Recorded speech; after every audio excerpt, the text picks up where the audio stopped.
Welcome to Subbrewteo, where we pull up a stool, flick to kick, and dissect the beautiful game. One tabletop and one craft beer at a time. So grab a glass, pull your figures into position. It's time for flick off. Hi Beth.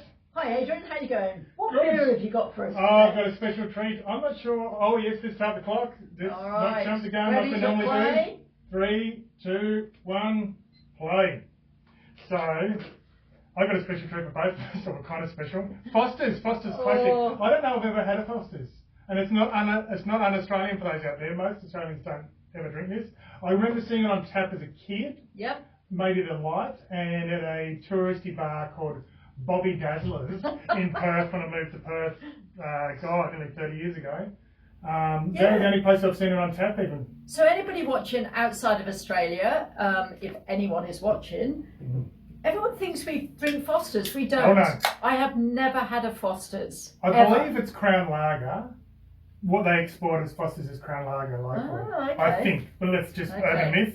Which Crown Lager is sort of, well, used to be known as a gourmet beer, but that was before craft beers had come alive, and everyone goes Crown Lager is shit now. So we'll see. I'm not holding much hope. Don't have high expectations. It is a lager. It is a lager. It is a lager for start. It's a lager. And it's Foster's lager, so it's probably one of the worst in the world. But definitely in honour of the Socceroos. Yes, Socceroos tonight as we're filming today, whatever the date is today, we lost track. So Socceroos play Egypt tomorrow morning our time, so good luck Socceroos, big game. Can we win our first ever knockout game? Just make the round of 16. Oh, I know. We've played round 16 before, we've got to win a knockout game to get there this time. Oh, jeez, that's disgusting. It even looks like dishwashing liquid on top, doesn't it? Honestly, that is almost water with a hint of a hop. I hope we play better than that tonight. That's pretty awful. That's all. It might be un-Australian, but that Foster's is terrible. Well, I remember being in the US once for work, and some guys, other people from around the world, said, "Oh, Foster's, you." Oh, no, I don't want to offend everyone, but it was my bad American accent. I nearly did. You must drink Foster's. You say it on tap there a lot for marketing. And I remember saying, "No, it tastes like piss." It's awful. It is. It's awful. But anyway, go to Socceroos. Yeah, go to Socceroos. So our topic today, Beth, is haircuts and beards. Haircuts and beards. Well, why not? You've got a kind of a beard going. I got the beard's a little bit, or more the goatee normally, but just haven't shaved. And I'm going for the longer hair these days. Yes. So beer and longer hair. Yes, and I've got the cap. Probably in keeping with the theme, a lot of the Subbuteo people in Australia, at least, the men don't have a lot to play with up top. We tend to have fashionable caps. I've got the Atfa cap that I got made a few years ago for the Grand Prix on my noggin. Not the greatest quality one, unfortunately. The best one I've got, table soccer one, is from the Tassie Club.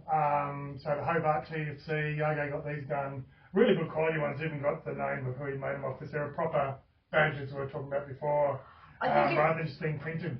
Adrian, I think it's interesting that we've got quite a lot of caps down here, because there's a lot of bald heads. A lot of bald heads, a lot of sunshine. So don't go all together.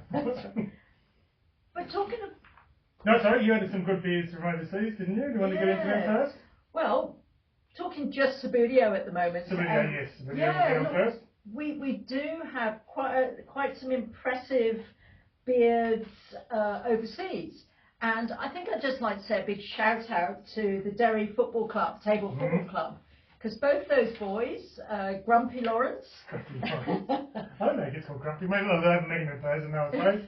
He doesn't seem to Grumpy on his podcast or YouTube channel. It's his new gig on a radio show. He's known as Grumpy. Deliberately buzz Grumpy. He's a shock jock or something now, isn't he? And Martin Ox. So to you boys, you both sport impressive beards, so congratulations to you. And look, I think in Australia, apart from not having much hair, we have noticed that there has been some great beards. Yes, the best one is New Zealand, isn't it? Oh my goodness. Oh, it's a massive beard. We'll put a photo up online. It's our friend Nick. Nick McNeil. Amazing. He really got out after we saw him too, didn't he? Nick McNeil has a beard that came down to his waist, I think. Just about. So we'll definitely throw a photo up of that. Yep. But you've got some from back in the day. Back in the day, so yeah, we'll put this up in front of the screen to show you. Some of the people involved in this will probably be horrified that I've stumbled back across this. So this is the 1989 March to July edition. Yes. Steve Dietrich and Gary Hayes used to put these out about quarterly back in the day. Edition number 8, Triflick magazine, news magazine for Subbuteo players. Wow. So one honourable mention will show up on the screen. Elliot and Paul Mercer playing in a tournament with hair. Both of them. Hair. Paul has got really good hair. Paul has back then, hair. so very good hair. So there you go. There's no Paul. Fantastic. You can just make out the faces. He might even have a bit of a mo going on. I think he does. So there you go. Now you have the mo too. Anything else from back in the day? The other one, I just happened to stumble across this while we're doing some research for a different episode.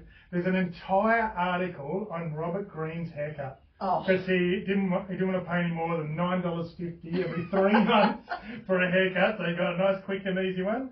And I'll put that article up on the screen. But the classic line at the very end, this is Greeny's words in quotes here: "Look, you stupid woman, I don't want a fortnightly haircut. I've got better things to do with my time." Oh my goodness. So there you go. There's Green. There you go. Yeah, so we definitely chose well that we stumbled across that article from back in the day. Back in the day. Well, down here in Australia, I think probably one of the most famous haircuts, which keeps changing, is old Elmer. Elmer, yes. Now, Elmer had some cracking hairstyles. Yep. So, yeah. I think I remember when he was on Fox Sports, even when him and his daughters were showing the game there, which just went up just before. I think I mentioned once before to you that that's what got me back, or part of what got me back into the game. I went, oh wow, it's still alive. And I think he had short groovy hair, and he might even have like a rat's tail plaited or something. You have to. I'll see if I can get that footage from online and stick it up. Elmer might say I'm wrong, but yeah, he had groovy hair back in the day then, and that for that film shoot. Didn't look out of place alongside Mark Bosnich and co. Well, Adrian, talking about promotions and things in table football, the World Cup, as we all know, is coming up, the Festive World Cup in France. Couple of things, some incredibly impressive hair on the mascots. And beards. Doubling up that hair and beards. Yes, and beards. You're right, and beards. So the musketeers that keep appearing. But look, please jump on the Facebook page and start following it, because it's so close. It's only in September, and I'm sure we're going to see some pretty impressive hair and beards down there. Yeah, and the organisers have had some good little mini videos of the venue and other bits and pieces up ever since it was announced, really. So they've been doing some great work. The French organising committee, so well done to all.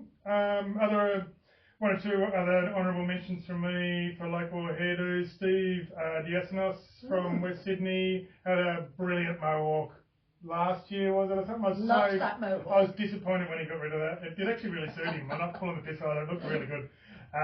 Hugh Best's caps. He's always got the cap, or his bandana for the Asian Cup. He does do the bandana. He does do the bandana. Got a bit of that. And Pino Giuseppe with his changing hairstyles over the years from really short to long with a ponytail, I think he had one time. He's got the luscious hair and upgraded to them Hollywood teeth as well now. So well done, Pino. Good on you, Pino. Honourable mentions. Oh, hang on. Is it that time? It's that time, my friends. I think we need a dehydration break. 3 seconds. I don't think I want to have this dehydration. There's definitely dehydration once you'll drink something else. Oh dear. There you go. Shocker. Okay. So, Adrian, we've gone through Festive Subbrewteo. What about FIFA? FIFA haircuts. Well, for this one, the current ones, what else I noticed is the cornrows. You have to look up what they're called. Rashford's got them. What's his name? Darwin Núñez has got them. I think Madeika's got them. A couple of the Americans have got them. Guy from Turkey's got them. I was joking to a few people actually when we were stitching up Turkey, which was a huge shock for us and great delight, was they spent more time on their haircuts than they did practicing shooting. They had low shots and went nowhere near the goal. Had beautiful hair. Well, in talking of that, people who spend an awful lot of time in the hairdressers, I think back in the day we'd have to say David Beckham. Definitely, yeah. He had so many different haircuts. They used to change them, It's like all the time. Trademark to change them, Yeah. Mm-hmm. And talking about this World Cup, who else have you got? I got Jackson. Jackson Irvine's the Ripper, very much the hipster look, facial hair and the ponytail. It works well for him. The Senegal, I think it is coach, the big luscious blonde locks. That is also he's Senegal true. coach. I think he's Senegal, was he? Oh, one of the African teams against Senegal. I'm trying to think now. Maybe I got that wrong. Might be another one. Congo, but I know the one you mean. But talking about the luscious blonde locks, you can't go past Hurlin, of course. Yes, I've seen it with it. Have you seen it out of the ponytail? It looks even worse than in the ponytail. I think it's an appalling haircut, but there you go. There's a bit of the undercut going on though, isn't there? Yeah, a big undercut. I don't know so he's got a shocker. They're probably the main ones I think. The other one of course, which will tie nicely into the past, is Chong from Caracau. He used to play for Man United briefly. He's got the Valderrama looks, he's got the big, massive afro going on, so it ties into the previous World Cups. Absolutely. Valderrama's got to be the most iconic, I think. There's no doubt, but of course, we've got Cucurella. Cucurella. Yeah, I don't know if you got a name. I saw him play this morning. But Valderrama, without a doubt, Carlos Valderrama, he has to be standout iconic hair. look, hasn't he? Yeah. Standout I think hair. he's still got the big hair, so other ones I had, and that sort of big hair thing from the past was Torribo West. Do you remember him? I could get a photo. It was like, I remember the dreadlocks in my green, but when I was looking up again, so it was actually like horns. I think he had two sticking out. So Adrian, who do you reckon is the most famous mullet? Chris Waddle was one that come to mind. There's another one. There was an American keeper from the USA '94 World Cup, I think too. One had a big mullet. The one that I keep thinking of is Roberto Baggio. Defined ponytail, I think he was impressive. Yep. Even Higuita had a bit of a crazy hair, but that's the luscious moustache as well. That is true. Back in the day. But one of the other ones more to do with the facial hair, a couple of classics. Romania's bleached hair from '98. Yes. They lost up. I had a feeling they lost the next game, but they had a bet before the tournament apparently that if they won their group, they bleached their hair, so they won it with a game to spare. Drew the next game, lost their knockout game. Don't bleach your hair as a team. Don't bleach your hair. Doesn't work. And '86 World Cup, I don't recall they didn't shave during the tournament out of superstition. Couldn't confirm that online, but they did say the coach was extremely superstitious. Yeah. And what I found out is apparently in 2022, the Argentina players didn't want Messi to trim his beard for the whole tournament for the same superstitious reason. Right. So I think there is a bit in there for that one. So there's a bit of that. So hopefully it works for me tonight for Subbrewteo. Don't know. I mean, there is of course that famous that YouTuber talking about the young guys. That YouTuber, Manchester United YouTuber, he said he wouldn't cut his hair until Manchester United won the title or something like that. You're gonna have to look it up, but his hair's like this at the moment. The other shockers. Ronaldo, can't go past that. The Brazilian Ronaldo from 2002, the dodgy triangle on the front of his head. That was dodgy. Don't know what he was thinking there. Yeah. Neymar's had some classics. The faux hawk, I think it's called, rather than a mohawk. So Adrian, can you think of any? I'm trying to think of. Like there's been quite a number of dreadlocks over the years. Yeah. Probably the most famous is Ruud Gullit. Yeah, Gullit. Gullit, awesome. He had that awesome head of dreadlocks. Very iconic look, didn't he? He did, yeah. From that era. Yeah. And on the flip side, so it looked good on Gullit, and then you had Rudy Voller. It said like had a permed mullet. I don't know if it was actually a perm, but maybe it was a perm. You remember he had curly hair, but maybe it was a perm. It was shocking. So we have had a perm era, so maybe he had a perm. So we have had some pretty awful hair and some very impressive hair and beards. The other shock one of that dreadlock style, I think was more so his beard near the end. Is that can't pronounce his first name. Is it Djibril Cissé, the big striker that played? Can't remember which African nation played for Liverpool as well. Right. In the end, he actually played for France, didn't he? He actually used to bleach his beard white. Yes. Yeah. And he did crazy things with his hair. He was different colours. So my guess is this podcast is going to be very visual. I think so. You can't see much of what we're talking about. No. So after the beard, you finished with your beards and that? I think I have. So the last one I want to chuck in was another yellow card. This is another ripper. I haven't told you this one. Maybe I did. So this one was France versus Norway. I think it was John Champion was the commentator. So after the Norwegian keeper had some treatment after probably some fake injury, as they like to do, this is what he said. His parents work in the oil industry, so he actually had some time in Scotland growing up. But the only thing that's been slipped tonight has been France. Both commentators were silenced. For about 30 seconds, they must have switched their mics off and laughed at each other. Ali McCoist, I think, might have been the other commentator when they literally didn't say anything for quite a while. That's he must have saved that one up as well, pre-planned. So that was a rip-up. So, mate, look, we're coming to the end. Yes. Have you got a toast? We do have a toast. Oh, this is okay. bang, right on time. Look at Hopefully that. Socceroos will be centimetre perfect tonight as well. That's another VAR, my friend. I think it is. Okay. So, so tonight, as we record this, or tonight Australia time, tomorrow morning, the Socceroos will be taking on Egypt in Duodai round 32. So we're both wearing... Yes, I'm wearing my Socceroos kit. A lot of green and gold. 6-1 with 5 of our superstars, including the Cahill and Harry Kewell on their sign. So all the best to the Socceroos. Here's the Socceroos. We'll be getting up at crazy o'clock to watch them. Go Aussies. Oh. No better than that, do you? Rightio. You're going to do the final closure, the final flip? So, that's it for this episode. It's full time on this brew.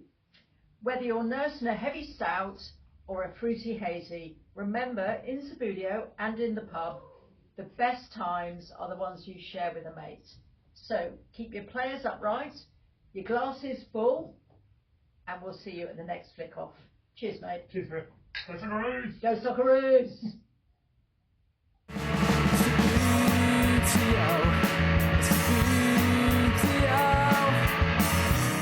You push me around, Subbrewteo, Subbrewteo.